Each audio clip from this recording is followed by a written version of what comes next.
For all the ambitious athletes out there, we gather books, podcasts, and articles to level up in our sport. Welcome to Incremental Edge. Hey, yo, water boy. This shit wet. We run it up for so. That bitch go not know where was up. Run that shit, we had all the show. Say that shit for your camera roll. I did everything for it, so now we pull up with foreign though. Shot the top. My rhythm on that was so up and down. I don't even know. All right. So today we're talking about just having interesting Q&As surrounded by sports. You phrased that so weirdly. We're talking about just having interesting Q&A. Interesting question and answers. We got some Q&As. interesting questions and answers. I'll ask today. first. Let's go. Does luck exist? Am I answering that first? All right. Does luck exist? Yes, but I mean, there's an easy quote that is the perfect answer to this. Luck is when preparation meets opportunity. You think so? 100%. If you think about it. Because if you think about the whole world, nothing's luck. It's just a series of situations that added up like a math equation. Okay. So it's when preparation meets opportunity. Okay.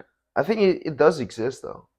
It's called luck, but it's just a series of situations. Well, how do you explain somebody like very prepared and ready for competition, very ready, and then fucks up something and then it cannot compete? Well, they weren't ready, or some other situation impacted their situation.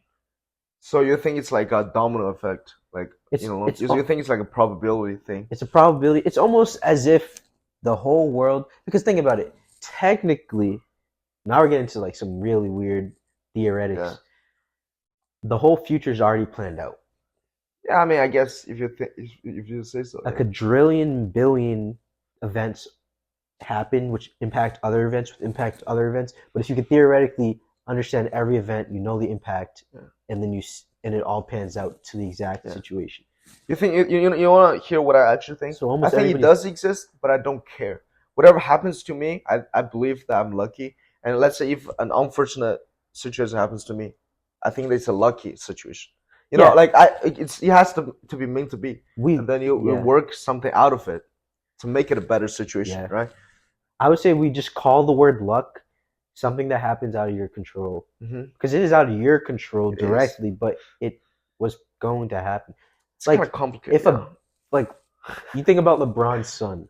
LeBron's son, okay. One of his sons, what about Bronny. He was born into a rich ass family. That's true. You know what? That's true. That's a luck. With the genetics to be a good basketball player, and then he worked hard, and now he's one of the top draft recruits. Yeah, it's lucky he was born into that situation, but a series of events, LeBron fucking this person, had the exact sperm come out that had him come out, and it's like it's not really luck, it's just a series of situations. But okay. But here, let's say somebody born in a very poor country. Yeah. And very unfortunate, let's say they're having wars, they're having this and that. You view that as unlucky? I would view that as unlucky. Definitely. But if I was in a situation, I would tell myself I'm lucky. Because that's the best possible mindset to have. Yeah, there's worse based on this happen. question, you know? Yeah. So it's always external, it's out of control, but internal, it's very controllable. It's also perspective. Play it around, like just, play the situation out. So, yeah. All right. Interesting answer. You go next. All right, next question. I don't have the doc, so you keep asking the question. Why are some athletes so inconsistent? Why are some athletes so Let me go first on this one. I came up with a mindset, what I call it the breakpoint mindset, right? So let me give an example. If somebody tells himself that I'm gonna hit 8 hours sleep every single night, right? That's just how I work. But one day that person hits only 6 hours, and then the next day he would think about, I only had 6 hours a day, of sleep last night, and I might not have the same amount of concentration when I practice, when I do this and do that, and they'll be obsessed over it every single second of it, and then that just takes them away from the moment, and then they perform poorly. Yeah, I think that they let that not just sleep. That's just one factor. There's so many more examples out there, but they would let it distract them. Yeah, and they would let that break them. That's why I call it the break point. That's just one point that's able to distract them. That's why they're so inconsistent. But what happens to the person who did everything right, enters a competition feeling like they've done everything perfect, but then still fucks up? That's still mental thing, I think. But it's not the break point because they don't feel like something messed them up. Now that's where like that's where like my belief comes in. I think just like because we all know those people in sports that like they just can't do it when it matters. Just can't hit, when it matters, right? And I think that's confidence, number one. And also, I guess it's like your own little talent. It's just your ability to handle pressure. People, and I guess that might be a talent or not. Some people have a better ability to handle pressure than others, but that's just a mental framing that makes them handle it different. Everybody mental frame, I like that. Yeah. So some people mentally react differently to a certain situation, and their reaction might cause them to mess up, where others people's reactions to this mental situation causes them to perform better. So why are some people inconsistent?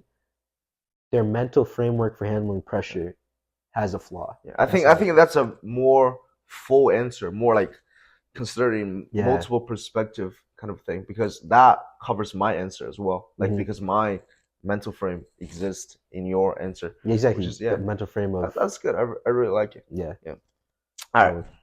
Let's go on to next one. Hit me with it. When and how do athletes burn out? Mentally or emotionally? All right, when and how do they burn out? When do they burn out? That's an interesting phrasing of the question, but I'll just say what causes people to burn out.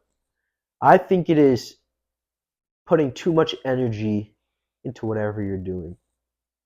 I don't know. Think about it. Why are some people able to watch TV for 7 hours? They don't use much energy while doing it.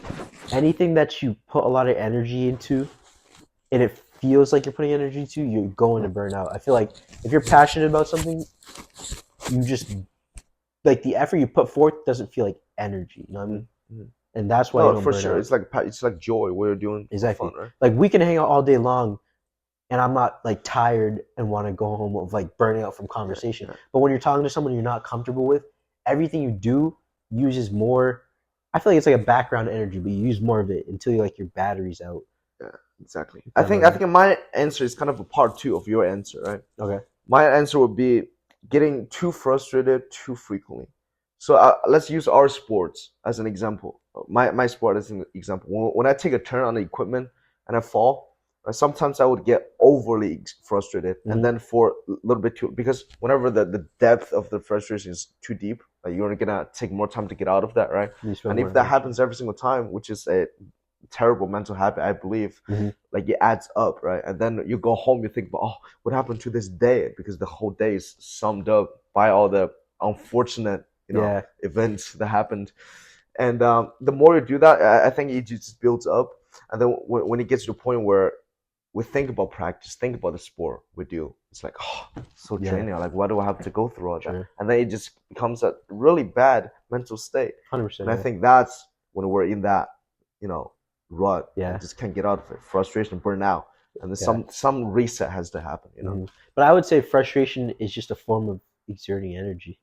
Exactly. If you weren't frustrated, you're not using energy being frustrated, so you don't burn out. I like that. You don't play out. Yeah, it all comes together. Yeah. And lastly, I guess I could ask this question because I remember it. Are the most successful athletes the most talented athletes? I think so. To the most extreme, yeah, I think so. I think it's the natural selection, right? I don't because if you're very talented, I'd say. Because think about if you were 6'4". Yeah. Right. Like how do you play out in that situation? I get that, but the question is, the most talented athletes, are they the most successful? I feel like in my lifetime there are so many people more talented than me, because I feel like when you're at a younger age, what separates the good kids from the bad kids is pure talent, because at the youngest age, there's not many variables that could have come to play in such a short time. You throw two beginners into a sport, the best one is the more talented. But then years go by, then it's the person who worked the hardest, the one who planned the most. You know what I mean? So I feel like when I was younger, I wasn't called that talented. But then as I got older, I was called more talented after the fact. Yeah. Which doesn't make sense, because I'm supposed to be more talented. I respect that, but there has to be a line, right? Because I feel like I built my talents, though. Yeah. Okay, so here's another question, though. On the line theory, right? Do you think that for example, for you really want to become one of the best in your field in gymnastics, right? And by thinking that every day, like by having the mindset, having the goal, do you think that plays into your like gift, like talent? Let's say if you didn't think that, do you think you would have been taller or like bigger? I would, because that kind of plays against gymnastics. 100%, that's true. I think what makes me talented is the stuff I controlled. If I was 20 pounds heavier, I would be limited in the skills I do. But because I wanted to hit this goal, I made myself fit that standard. And so I'm seen in talented of my body type. There was a point where I felt, because we're in gymnastics, that I didn't have the flexibility to do certain skills. So what I do on my off time, I went and improved my flexibility. Now people would say, you're talented, you have the flexibility, you have the strength, you have... It's all work. Exactly, but I formed it myself. Exactly. So at that point, I'm like, is it really talent? But every weakness I had, I made it work for the sport. But what I'm talking about is something genetically you can't control, like those how tall you are. Like, do you think that, like, because here's an example: Michael Phelps and another, I think he was a track runner. Like, they're about the same height, but their body composition is so different. Like, you think that's like, I know but he didn't change that though. Like longer arms. You think that's? I think you changed. You think that's here? I think it's partially there. Obviously, there's certain limits. Yeah, I think it's partial too. Like, I think with me there. I think I'm 5'4" right now, and I feel like if I did basketball my whole life, I wouldn't be. I would be taller. I would be like 3 or 4 inches taller. I think this, like, you know, which I don't think it's even mental. It's physical. Really? You train 4 hours a day, minimum, to whatever you do all day long. Your body is just adapting to the situation it's in. If I was in water all day long, my arms, for 10 years of my sport, my arms going to adapt. The same way, if you live in the sun, you're going to get darker skin, adapting to it physically. For sure. Like, it's not evolution, it's not that Jurassic, but like, it's like the smaller, my body changed to optimize for what it does. But again, to sum up, there's always that line, right? Because I always feel bad for the people who are like 6 feet tall. Some like other gymnasts who are pretty good, and then they get so tall, and then like, you can't get that good. I feel like, 100%. There's certain genetic things that you would call talent. That's why I feel bad for them. Yeah. But I guess it's the choice, right? Like, when you were younger, like what environment were you put in? Yeah. But there's definitely things you can't control, and there's things you can control. Yeah. So I mean, it's not a black and white.